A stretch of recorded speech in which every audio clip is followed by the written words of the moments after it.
It is still the 1st of April, and this is still our double 30. So let's continue with part 2. Part 2, yes, you were saying.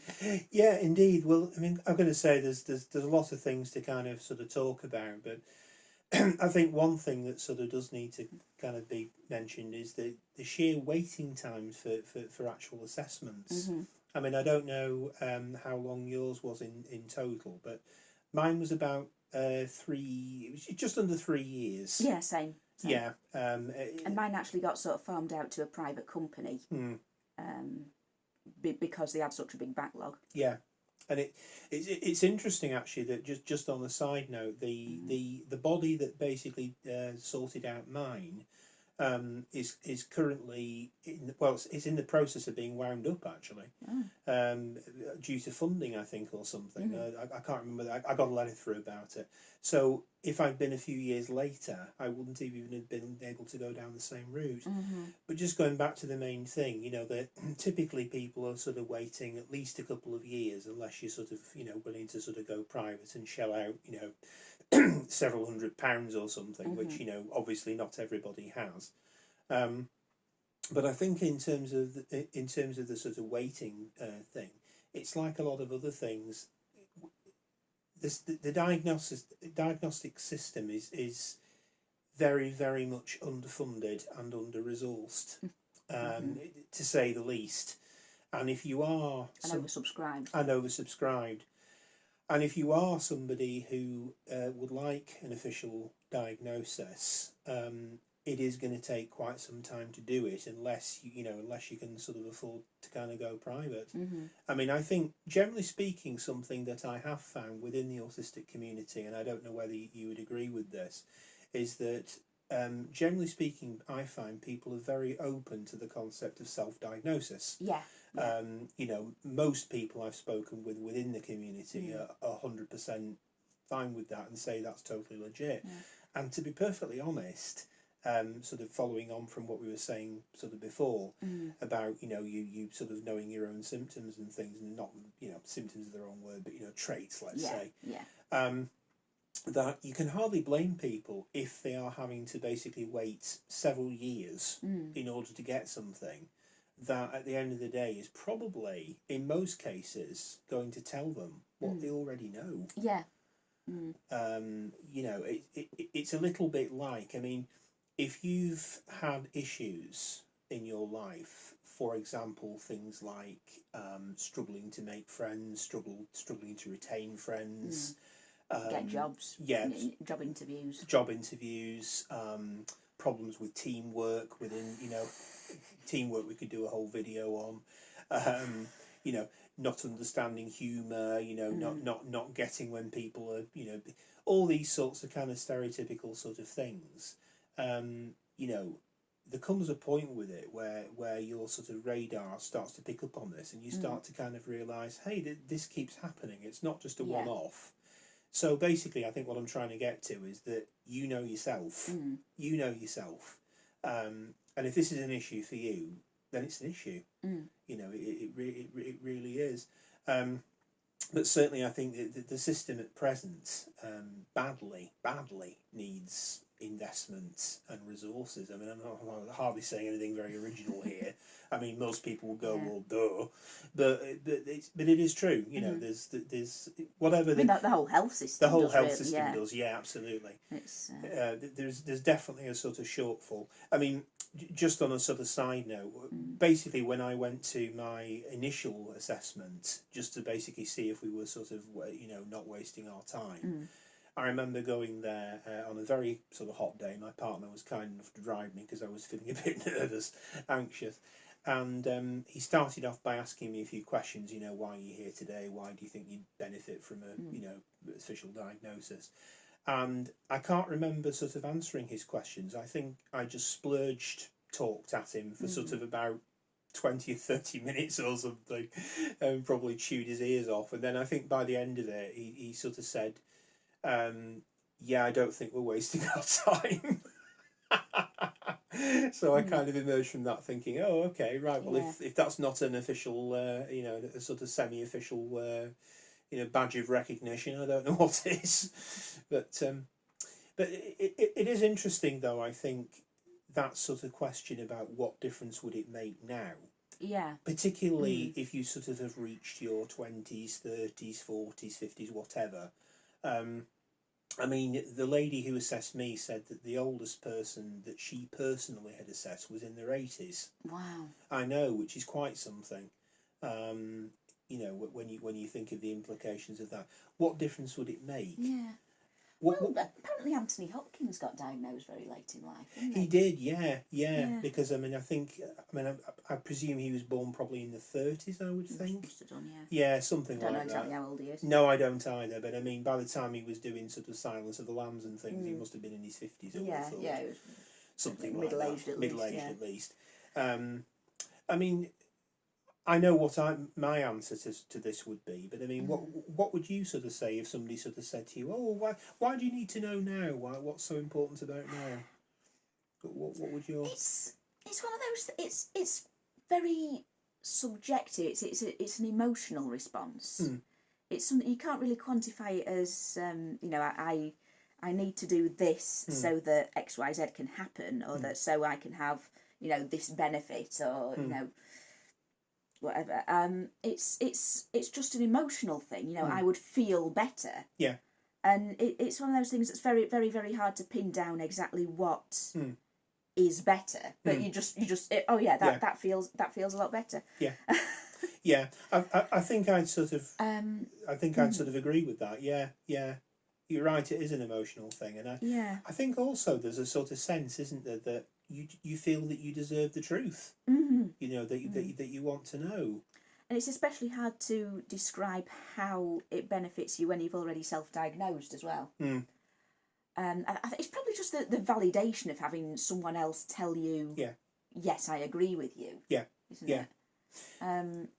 I mean, just for sort of context, I mean, one of the things that if and when I ever do get round to writing my book, one of the key messages that I'd like to put into it is that for years, because I kept having problems with sort of depression, anxiety, other things, my kind of inner narrative was kind of, I'm a bit of a failure. I've set myself up to do this, and I haven't been able to do it, and then I've suddenly started sort of thinking, well, actually, I really haven't. And if you look at some of the things that I've sort of tried to cope with, I've actually not done half bad. Yeah.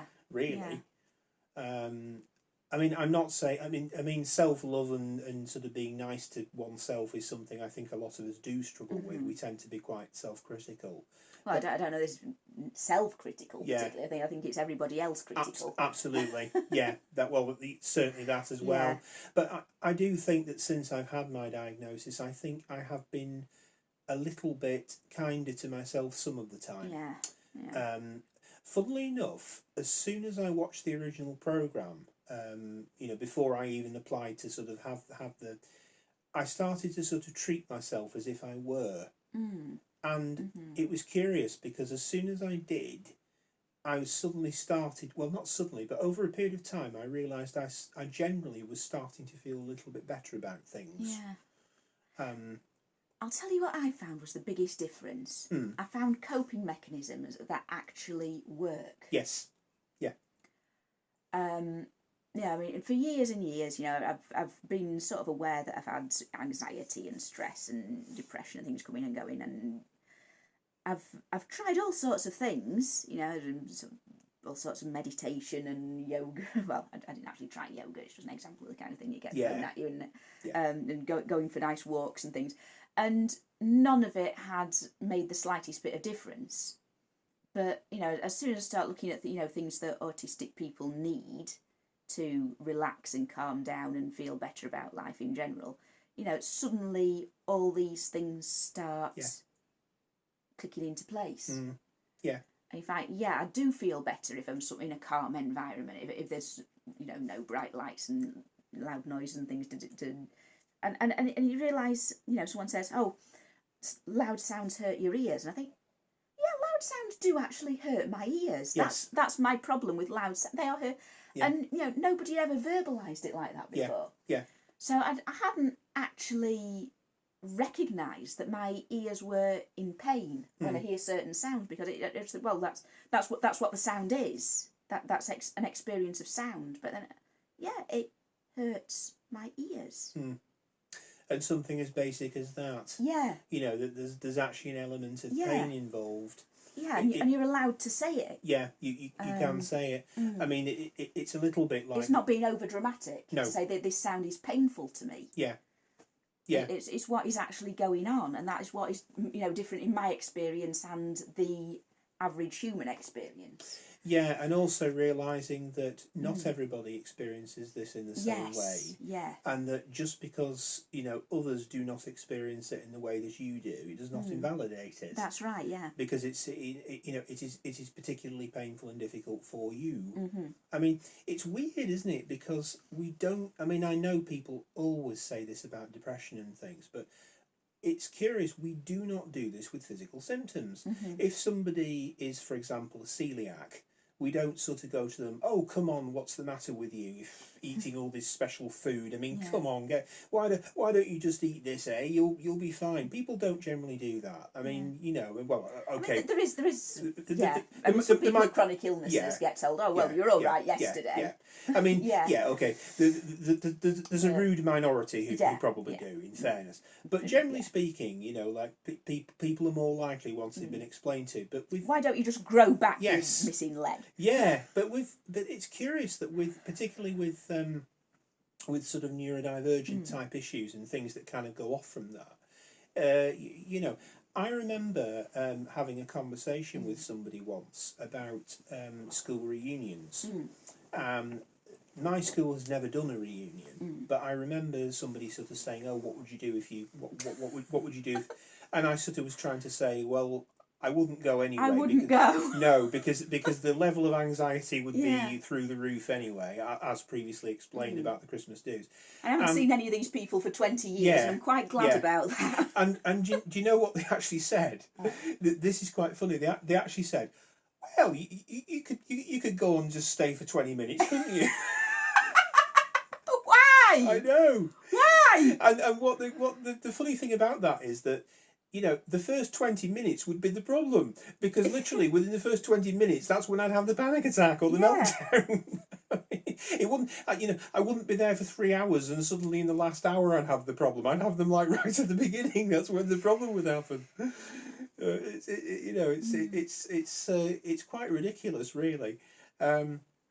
I mean, granted, you know, you don't have to, you know, you don't have to be on the spectrum to have sort of, you know, these sort of things, but I think people don't really sort of appreciate that for all of the kind of the sort of mental kind of presentations of it, you know, the interest in certain things, the kind of certain fixations and things, that there is actually kind of bodily implications to this as well.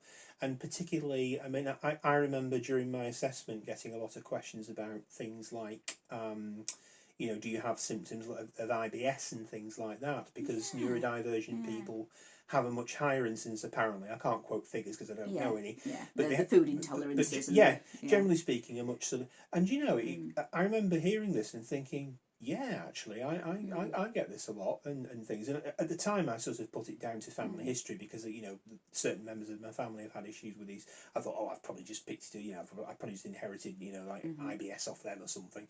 But looking back on it, it's like, well, possibly, yes, but also the fact that you're trying to cope in a world that's not set up for you, that's the problem. The stress. Yeah, sure, the stress. And the eating habits as well. The autistic eating habits are not necessarily, you know, healthy. You know, it's the same fooding and you know, avoidance of food, and you forget to eat. Yeah, I do that quite often. At home, my partner, bless her, actually has a whiteboard for me, which she started, and she actually writes on it the day when she's back from work, and you know, am I sorting my own tea or is she going to sort it out? And it sounds ridiculous, but during lockdown it was problematic actually, because my partner's a carer, so you know, she sort of works funny hours and things. But if I was basically home alone, and you know, I'd be sort of just doing bits and pieces at home, and if I sort of discovered some new research interest that I just wanted to look into, 3 hours later I'd be like, oh, it's now 2 o'clock in the afternoon and I haven't eaten anything. I've also, why am I hungry? Yeah. I'm also diabetic as well, type 2, so I'd suddenly be feeling a bit, I feel a bit woozy, what's going on? Did I have my meds this morning? Oh, I didn't eat anything, did I? Oh, duh. Yeah. And, and again, we're back to this whole kind of adulting thing, like, are you not able to kind of, eat food at sensible times like everybody else? Damn it, what's the matter with you? And the weird thing is as well, I'll feed my children, I'll feed my pets, but then I'll forget to eat myself. Yes. Yeah. And I'm sure a lot of people on the spectrum who have pets, children, etc., probably do exactly the same thing, because it's curious actually. But I found this actually, that I'm not a naturally organised person, but I can be very organised on behalf of somebody else. Mm-hmm. So sort of end up being the mum friend. Yes, exactly. Always, But when it comes to looking after me, we can be very sort of surprisingly bad about it. It's weird actually, because the amount of energy that we sort of put into organising certain things which are important to us, like our collections of things, for example, if we collect objects, or even the information in our minds, is about the things that we care about and are passionate about. We can tell you, anything you want to know about a particular special interest. And many things you don't. And many things you don't. But when it comes to kind of organising the sort of practical day-to-day of life, it can sometimes get away from you. I'm still wrestling with this actually, but this concept of, do you consider yourself to have a disability? I think is a very knotty one. Yeah, I think certain traits are definitely disabilities. Sure. Or can be when taken to extremes. But is autism itself a disability? I think that's definitely debatable. Yeah, I think it's debatable. In some ways it's almost like a superpower. It can be. Yeah. It depends what you want to get done and what your particular set of traits are. And the environment you're living in as well. Just imagine a sort of an almost ridiculous scenario. Let's say you were kind of given the choice of autism when you were born. So you get to a certain age and they go, okay, we've got this add-on for you. Okay, no, just hear me out. It's an add-on, right? Now there's certain advantages with this. Extra, yes. You're going to have probably fantastic concentration in certain areas, and you're going to have probably at least average or above average intelligence, probably above average in a lot of cases. Your memory for detail is probably going to be fantastic. You're probably going to find that you've got super focus on, and you're kind of going, oh, this sounds really good. What's the catch? Yes.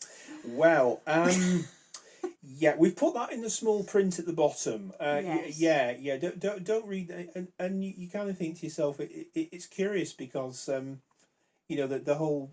I know a lot of people sort of have used this phrase about it being a superpower, and in some respects it definitely is. But the sort of the flip side of it, the kind of the deficit, if you will, the things that you struggle with. I think particularly if, like I was saying before, if you're presenting as somebody who's fairly articulate and self-starting and all the rest of it in other areas, and then you're really struggling with the sort of day-to-day stuff, I think a lot of people just simply don't know how to cope with that. It's sort of... it really depends what sort of life you live as well. Yeah. In my job, a checkout assistant, it is a big advantage to me to be able to memorise long strings of random numbers. Yes. It's... Yeah. And repeat myself many times. Yeah. But it's a disadvantage to be, oversensitive to sound and light. Yes. Yeah.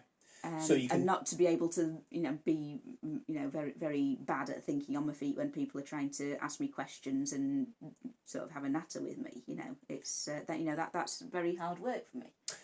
I've often joked that I've always worked in customer services, so I've sort of gained that skill. Yeah. Over many years. I mean, I've often joked that, you know, I consider myself to be almost like, at times in the context of work, a bit like a man in a space station. If you were to sort of give me something to do, some research project, and I could basically like work from my own office or something else, I could quite happily get on with that and produce whatever results you want me to do within the time. And, you know, somebody else might kind of go, oh, I don't know how you can spend all this time with this, you know, aren't you missing other people and interactions and things? And No. I can go a long time without them. But but yeah, I do wonder sometimes whether, you know. Do they want to talk about beetles? Yeah, indeed. It's I do wonder sometimes, actually, historically, whether a lot of people who sort of ended up, you know, in the Middle Ages living in, you know, monasteries and things, whether a lot of them, frankly, were just autistic, neurodivergent, you know, and you know, it was a lifestyle that worked for them because you know, because what else were they going to do? My one suggested to me that I should be a nun. Really? Yes, despite not being remotely religious in any way. Well, do you know? She said she thought it would suit me because you just get to sit and be quiet for long periods. Do you know? It's curious. It's curious actually. When I was at university, I sort of pretty much decided by the age of 18 that I was an atheist, and it was actually a source of some disappointment to me in a way, because if I'd had a completely free hand, I actually might have considered joining the Christian Union, simply because of all the societies on campus. They just seem really nice. It seemed to have lots of really nice people in it. But I remember at the time thinking, well, I can't really do that in good conscience. So, you know. But yeah, you do wonder, though, in seriousness, whether certain professions and things tend to have a higher sort of rate of people who are neurodivergent, not just simply because the sort of requirements of the profession lend itself to that, but also just because, for a comfort thing, the way it's actually set up, it's sort of not as demanding as, you know, what other things might be. I don't know, you know, there's any research been done on that, but there's a sort of stereotype, isn't there, that, you know, the IT industry, for example, is filled with, you know, probably people who either are autistic or probably are autistic. And librarians, another one.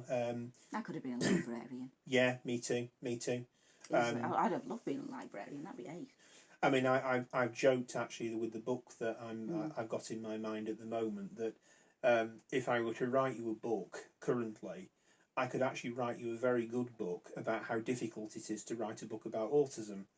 Not because the ideas aren't there, but because there's so much that we could talk about in this book. Yeah, well, what do you narrow it down to? Exactly. I mean, in theory, you know, let's say somebody paid all my bills and I didn't have to bother about going to work or something, and you literally stuck a laptop in front of me. In theory, I could bore for England. I could write, you know, something like Lord of the Rings length, you know, if given enough time. Whether anybody would read it and enjoy it or not, it's another matter. But you know, producing the work wouldn't be an issue. But I do wonder sometimes whether certain professions actually make use of people who are neurodivergent, whether they know it or not, simply because the way that their brains are wired means that they can actually, you know, really benefit the requirements of a particular industry. So in a sense, you know, the wider world really needs to kind of realise, well, frankly, you need us. You have for a very long time. You know, you need people who think differently. But hopefully that's something we're kind of moving towards a little bit more, but I think we've got a long way to go. Yeah, I mean, a lot of things do require, you know, a certain intense focus that, you know, you really need to have a very strong interest in what you do. I mean, even things like designers and researchers and things, you know, you really need to have a definite interest in what you are involved with. And I don't know if that's something that, you know, all neurotypical people have. No. Or the ability to sit and concentrate on it for a reasonable amount of time. And I think also it's not sort of just a sort of concept of just being good at something or having certain natural skill sets.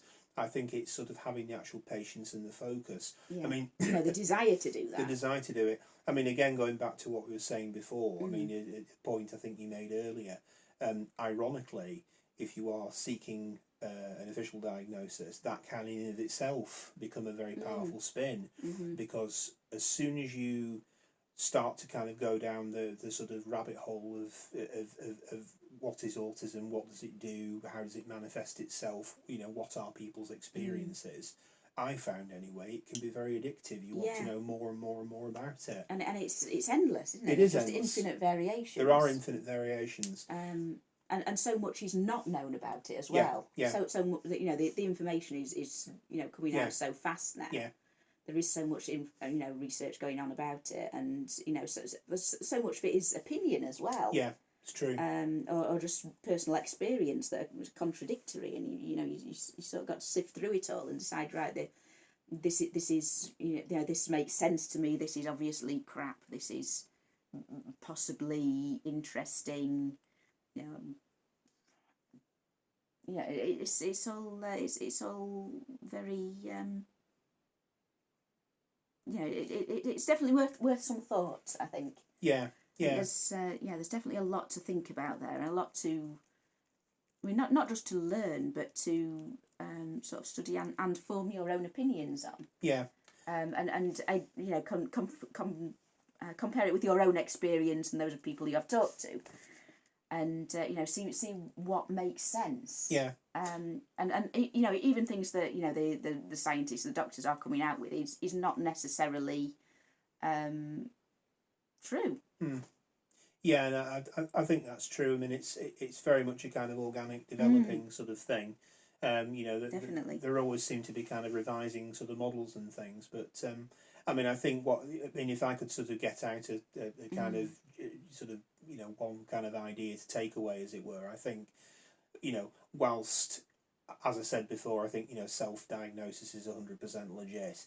I think if you are somebody who you want an official diagnosis for whatever reason, I mean, I know it's easy for me to say because I'm not in your position, whatever that might be, but I would just simply say, don't take no for an answer. Be a pain in the bum. Keep on asking the questions, because at the end of the day, it's your life. And if it's important enough to you, then I really think it's it's worth at least considering. Yeah. I'm gonna make another break there. Yep. End of part 2. Yep. I'll put the links to parts 1 and 3 in the description when they are uploaded, and that's the end of part 2. How was that?